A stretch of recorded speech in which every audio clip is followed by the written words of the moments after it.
Mga puso, mga nasunugan naman sa Barangay 7, posible nga mangin prioridad nga mahatagan sang balay sa vertical housing project sa Bacolod City, LGU. Yaring balita.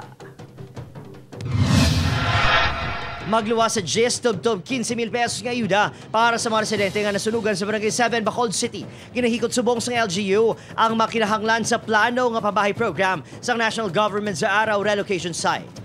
Target nga benepisyaryo sa pabahay ang mga biktima sa anuman nga kalamidad kag sunog. Gani posible nga mangin prioridad ang mga nawad-an sang balay sa Barangay 7. Ginalagas ko niya ang atong home village. This is supposed to be the solution nga kung magpahalin ta sa ila, mayara sila better alternative. Labanan sang housing problem that is being provided sa ila is a relocation site nga kung isa hindi sila kauyon. So we would like to address nga kung hatagan sila sa better alternative, sila mismo na ma-silo.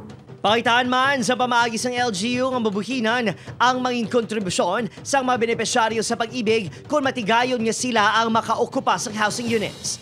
Samtang, nagaugtas naman ang mga nabilin nga residente sa Barangay 7. Bangod halos tanan nga linya sang tubig sa barangay, wala na nagatubod. Ini, pagkatapos nga ilagin guba sa paglaom nga makabulig sa pagpalong sang kalayo. Sir, diregi pang utod na daw.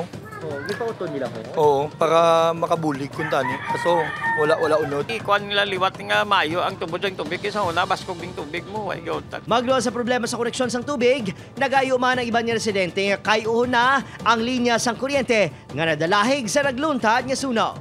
Upod, Kiril Casillo, Adrian Priatos, 1 Western Visayas.